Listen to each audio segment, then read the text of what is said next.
রক্তাক্ত ভোটকর্মী আমাদের সৈকত চ্যাটার্জি রক্তাক্ত।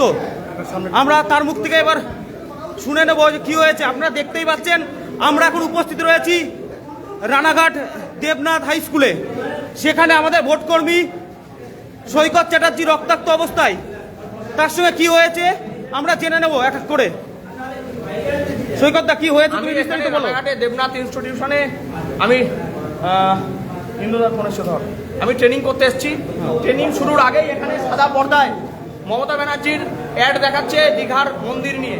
আমি অবজেকশন করেছি, আরো আমার অনেক দাদারা ছিলেন, এই যে এই দাদাও অবজেকশন করেছে, আরো অনেক দাদা এখানে ছিলেন তারা অবজেকশন করেছে। আমরা বলেছি যে এটা নির্বাচনী বিধিভঙ্গ হচ্ছে, আমি আই কার্ড দেখতে চেয়েছি, এটাই আমার অপরাধ। বিডিও অফিসের বিডিওর সামনে একজন কর্মচারী আমার কানে কানে এসে বলে গেল, তুই বাইরে বেরোলে না, বেশি বেশি করিস না, মার্ডার হয়ে যাবি, তোর কিন্তু মার্ডার হওয়ার সময় হয়ে গেছে। হ্যাঁ আমি জানি আপনাদের গায়ের জ্বালা, আমি আপনাদের জন্যই 365 দিন লড়াইটা আমরা করছি, আপনাদের জন্যই। এই বিডিও অফিসের কর্মচারীদের জন্য আমি 11 দিন অনশন করেছিলাম, তাই আজকে আমাকে রক্তাক্ত করা হলো। বিডিওর নেতৃত্বে বিডিওর কর্মচারীরা এই ঘরে যারা দায়িত্বে ছিল তারা হাত তুলে দিল, তারা কিছু জানে না, উল্টে আমাকে কিল চর ঘুষি যেমন খুশি তাই করলো, আমাকে মেরে ফাটিয়ে ফেলা হয়েছে। দেখুন, এই যদি অবস্থা হয় রাজ্যে ইলেকশনের দরকার নেই। আমরা বলছি ভোট বন্ধ হোক, এই ভোট নামের প্রহসন বন্ধ হোক, রাজ্যে রাষ্ট্রপতি শাসন জারি হোক, না হলে আমাদের মতো ভোটকর্মীরা, সাধারণ ভোটাররা মরে যাবে। আপনারা দেখতেই পাচ্ছেন যে আমাদের এই সৈকতটা আজ রক্তাক্ত। কারণ হলো ভোটের ট্রেনিং এর নামে এখানে মুখ্যমন্ত্রী মমতা ব্যানার্জির বিভিন্ন প্রচার চলছিল, তার প্রতিবাদ করায় তার গায়ে হাত তোলা হয়েছে,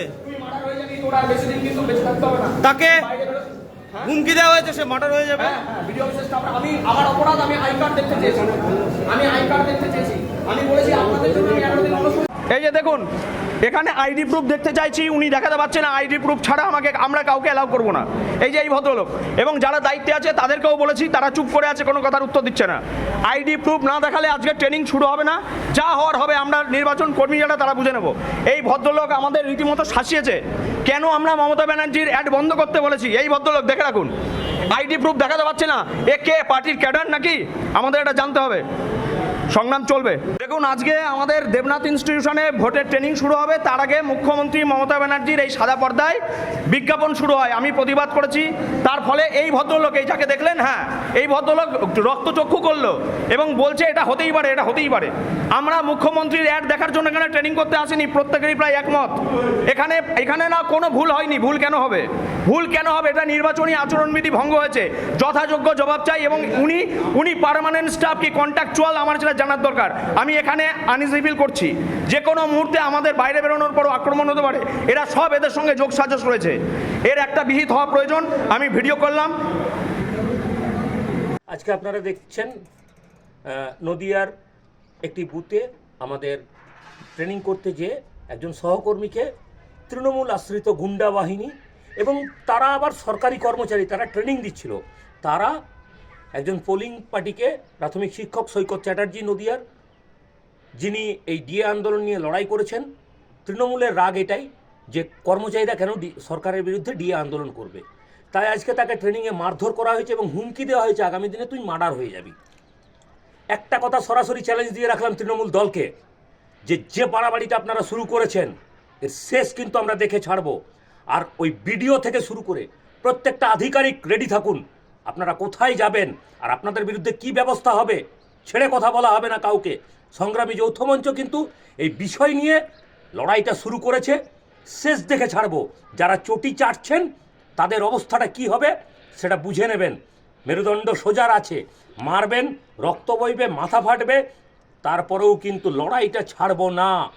আজকে ইচ্ছাকৃতভাবে এই সরকার শিক্ষকদেরকে বাতিল করে দিয়েছে ডিএর থেকে, তার বিরুদ্ধে লড়াইটা করবেন না। লজ্জা করে যারা ওই ট্রেনিংয়ে ওই শিক্ষককে মার খাওয়ার পরেও যারা দাঁড়িয়ে দেখলেন, তাদের প্রতি একরাশ ঘৃণা রইল, আপনারা প্রতিবাদটা করতে পারলেন না। আগামী দিনে এই ঘটনা যদি আপনার বাড়ির লোকের সাথে থাকে, মুখ বুজে সহ্য করবেন তো? মুখ বুজে সহ্য করব না আমরা, কারণ আমাদের একজন সহকর্মীকে আঘাত করা হয়েছে, তার বিরুদ্ধে লড়াইটা হবে। আর তৃণমূলের বিসর্জন তো শুরু হয়ে গেছে, তাই তো তৃণমূল এগুলো করছে। চিন্তা নেই, পাল্টা কিন্তু হবে। নির্বাচনের পরে কর্মচারীরা ছেড়ে কথা বলবে না, কারণ কর্মচারীরা কারো কেনা দাস নয়, কেনা গোলাম নয়, আমাদের জন্যই এগিয়ে বাংলা। আর বাংলার সরকার যখন কর্মচারীদের উপরে এই আঘাত নামিয়ে আনছেন, তার পাল্টা তার প্রত্যুত্তর হবে, লড়াই হবে, প্রতিবাদ হবে, প্রতিরোধ হবে। আমাদের ভিডিও ভালো লাগলে লাইক এবং শেয়ার করুন। কমেন্ট সেকশনে গিয়ে জানান আপনাদের মতামত।